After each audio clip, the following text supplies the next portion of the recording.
Welcome to the Potter Blog site, Tuesday, September 30th, 2014. Maximum alert.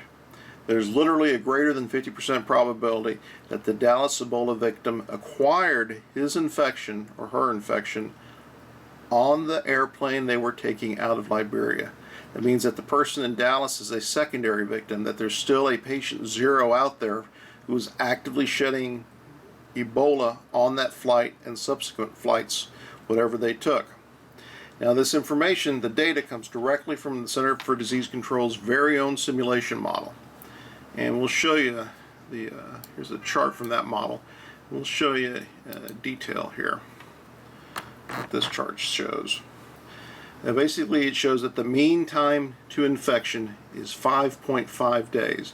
What that means is half of the people who get Ebola develop symptoms before 5.5 days. The other half of people who get Ebola develop symptoms after 5.5 days. So that's the 50% dividing line. And here's what that graph looks like. You can see there's a very few that stretch further on out, but the majority here, even the most likely point, is 5.5 days. So what does that mean? It means, again, let's look at the chart here. We have this this calendar that was put out by the New York Times. Big hat tip to the New York Times for presenting the data like this.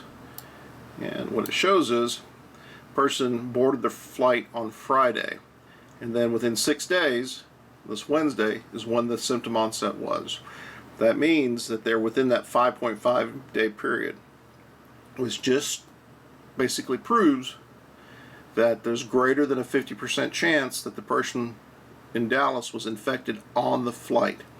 Now this is potentially catastrophic because there's a potential massive number of secondary victims who have no African travel history and are likely to not attract attention in any emergency room until after massive hemorrhaging has started.